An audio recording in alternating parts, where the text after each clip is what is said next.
What is up, guys? Welcome back to the channel. Today, the Crew Motorfest posted an article on quality of life for Season 8, which means we got new information for ranked grand races, we got new information for stanced, and a couple of other things. So let's go through it. Let's go.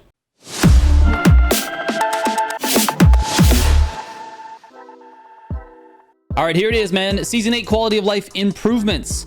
So Season 8 is right around the corner. It comes out on Tuesday night, or actually it'll be Wednesday morning, right? Wednesday morning around 7 or 8 a.m. CST is when you're going to find the Season 8 drop. And I'll be streaming live, by the way. Anyways, we got some grand race improvements. So ranked is coming to grand races. This is not new. I think if you've been following the Crew Motorfest, you know that this is a thing, but they do have some new information. So let's take a look. We've got a new menu that's available to access in the grand races. When you click on the grand races, you're going to be met with this menu.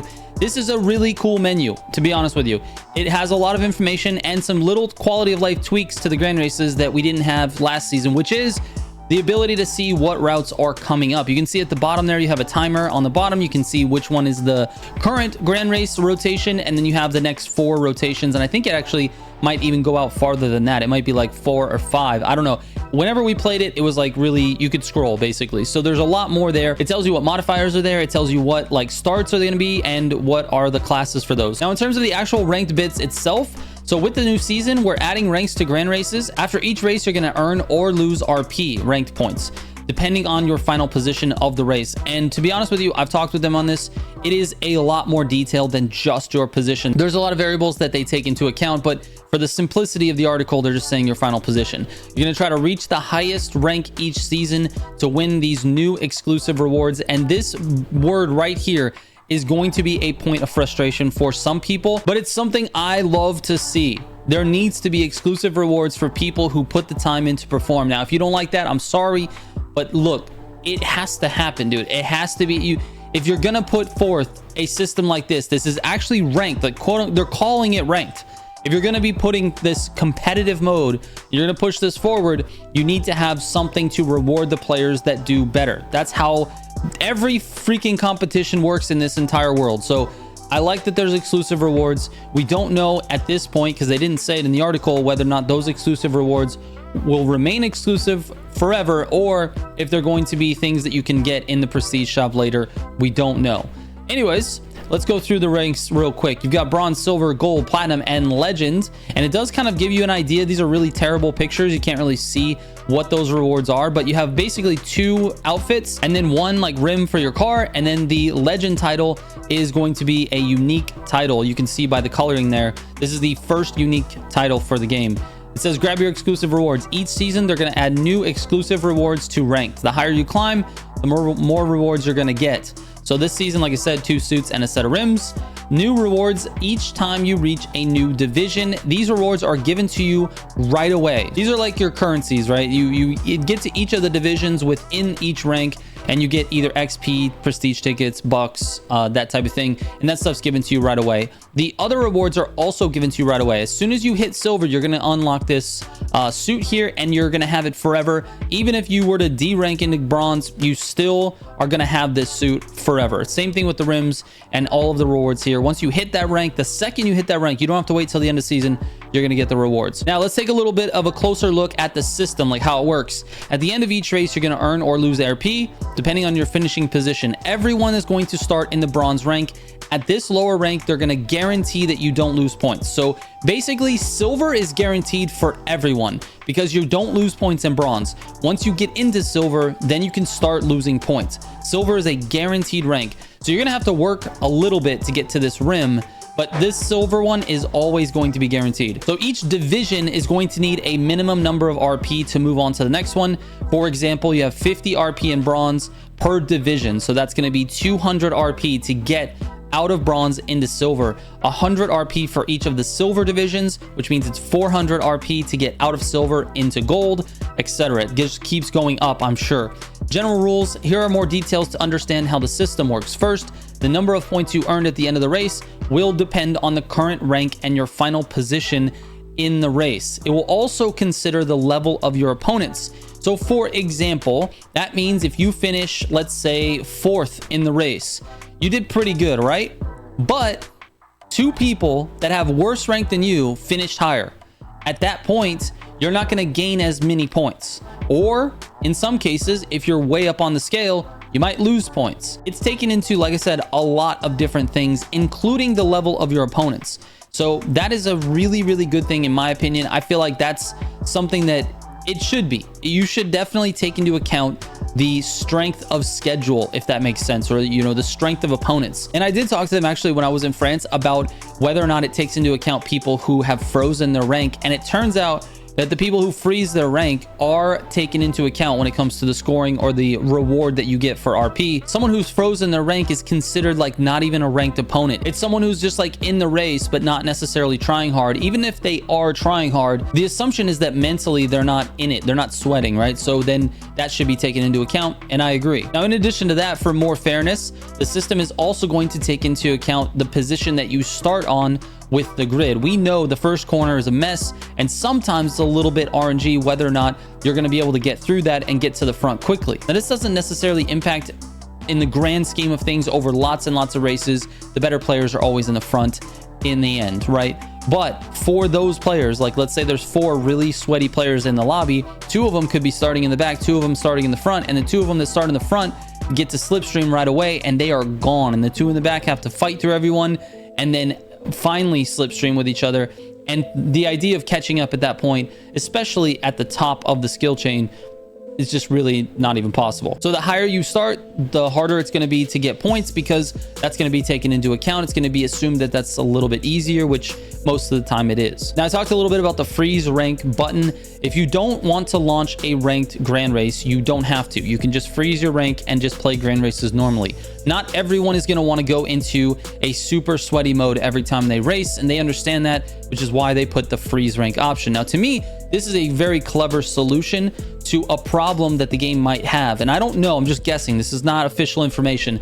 But basically, I don't think this game has a big enough player base playing grand races to split the queue in half for every single region in the world. There's a bunch of different matchmaking regions, and if they split it in half and do a ranked queue and a non-ranked queue, you're just not going to have, you're going to be waiting forever in order to get races. And I just don't think they wanted to do that. They wanted to keep everyone in the exact same queue. Freeze rank allows you to do that. It's a very simple, sort of elegant solution that allows you to not have to sweat if you don't want to. Now, note that the freeze rank button is only available after reaching silver.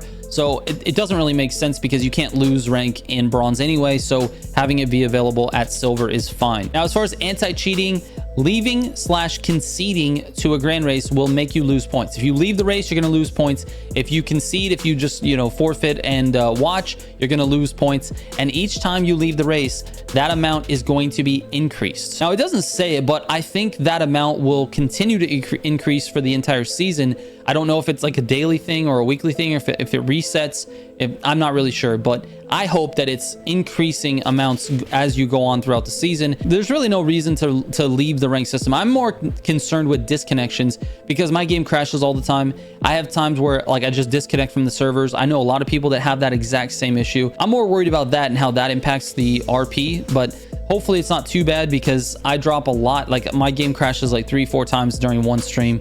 And if I'm going to be getting like more and more and more, like losing RP all the time because of disconnects, I'm going to be pretty frustrated. So hopefully that's not how it works. But anyways, they do talk about a couple of things here when it comes to deranking. They offer a shield when you drop to 0 RP in that rank. So if you get to the bottom of that rank, they're not going to just derank you right away into that next division. They're going to give you a few more times to lose RP before they actually put you in the silver division. So they're not going to drop you right away. You get a little bit of a, you know, it's forgiving basically. Now, this is kind of a neat thing as well. During the grand races, you'll be able to see the rank of your opponents. So you can see, you know, basically if it's silver, it's not going to show you like which division they're inside silver, but it'll show you like silver, gold, platinum, that type of thing. Now, this last part is actually important, and I need you guys to do your part here. They can't wait to see the reactions and read all the comments, so feel free to share your feedback on social media and help us shape this new game mode together. This is important because I think people are maybe coming into season 8 with a little bit of an idea that, you know, ranked grand races is this fully fleshed out, really like, you know, dialed thing. And I don't think it is, man. I think this is like this starting point. I think they need some help in terms of shaping this type of mode I think the player base is going to sort of determine, and the feedback is going to determine what exactly they do with this going forward. We have a little bit of time before they start to like finalize season 9. So I feel like now is the time. Get in, play it, give us some feedback, whether you're a casual or if you're super sweaty. We need all of the feedback to be going to them. So if you can't find a place to put it yourself, like in the crew Discord or something like that, send it directly to me. Give me your feedback. I will definitely forward everything I have. So anyways, let's move on to stance and the rims menu. So front and back stance is now available. We know this. We saw this before. If you've been paying attention, there's been lots of videos and things like that on this. But basically, they're trying to take vehicle customization into like the next stage of it. They want to make it a little bit better. And to be honest with you, the customization is all right. Like, it's not like the best. It's also not the worst. But with adding stance and, being able to lower the car and stance the car a little bit, this is something that really does take the customization of the game and push it forward. This feature is not available for all vehicles. That's important to note. Not every manufacturer wants to see their car with like super stanced rims. And this is something that I'm pretty sure they had to like really get the licensing for every single car. They had to like probably go to a bunch of paperwork and lawyers and talk to these car manufacturers and let them know, hey, we're planning on adding this feature to the game, and it's going to be able to put super cambered wheels on a Ferrari, and they're going to be like, I don't really like that. So some of the car manufacturers probably don't like that, or certain car models they're not going to want touched, and that's okay. That's their right. That's their product. So anyways, most of the vehicles, I think you're going to be able to do it. They're also adding officially branded rims. Right now for season 8, we're getting BBS, HRE, Oz Racing, and some Ivory Tower rims that they have made. Those are sort of their own brands. There's going to be 63 new rims in total. You've got 3 BBS options, 27 HRE, and 10 Oz Racing, and then you'll have 23 of the Ivory Tower. And it says including 5 special edition Ivory Tower rims. I'm not really sure what that means, but I'm guessing there's going to be some rewards for maybe a summit or ranked or something like that, where you have to earn them the special edition rims. I'm so excited. This is something we've been asking for basically since the game came out, so that's great. Good to know. Now let's move on to looking for crew. This is a new crew management system or management menu. The crew management menu has been improved to streamline the experience when either trying to join or add players to your crew. So basically, you can go to this looking for crew, the crew finder, and you can find new crewmates that are looking to do the exact same thing you are. So once you click on find a crew, you've got this menu here, and you got different activities that you want to get into. So you have revisit, you have competition, exploration, and any activity. So these are the 3 like main stage things. So revisit, obviously playlist. Competition is going to be grand races and summits, and then you have exploration. Obviously that's like free roam, that type of thing. Any activity is just like anybody, right? Now what's really cool about finding a crew, which I got to play around with and test, is that you can go in here, click on find a crew. You do not have to wait for the thing to do it. Just click on find a crew, click your category that you're looking for, back out of the menu, and go on about your day. It will match you into somebody and automatically put you into a crew with somebody who's looking for the same thing. That's a very nice feature, a good quality of life thing that they've added to this system. All right, Friend Pass. If you want to show the Crew Motorfest to your friends, there's no better time than now. You can invite up to 3 friends on the same platform to join your crew via the trial version of the Crew Motorfest and play with them without any time limits. Basically, the 3 friends will have the Crew Motorfest trial version, but all of their stuff, their progression, all that stuff gets saved. So they can play it as long as they want, as long as they play it with you. And that's pretty awesome, actually. Now, it does say the same platform family, which means if you're on PS4 or PS5, I think both of those can play together. You don't both have to be on PS5. It can be PS4 and PS5. Same thing with Xbox. If you're on Xbox One and Xbox Series, you can play together. It's fine. It has to be on that platform family. Now, the one caveat is that the crew leader must own the game, and not only own the game, but have to be playing the game. You guys have to be in the same crew. So that's the caveat to that. All right, Steam Deck. Get ready to join Motorfest with no strings attached, because Steam Deck is here on November 5th. It'll be officially verified. It works. It's optimized. These changes are all part of the ongoing commitment to make the Crew Motorfest the best playground for car culture fans around the world. We're thankful for your feedback and can't wait for you to experience these updates for yourself in Season 8. So that is it with the quality of life updates in terms of what they put on here. I've got a lot more to talk about as we get closer to Season 8. When the embargo's up, I've got lots of videos planned for you. I'm working really hard this week to try to get all kinds of stuff out there and in detail and as much video clips as I can show you. But I will be live the second the update goes live. So anyways, we'll see you then. And until the next video, I'll catch you later. Trigger out.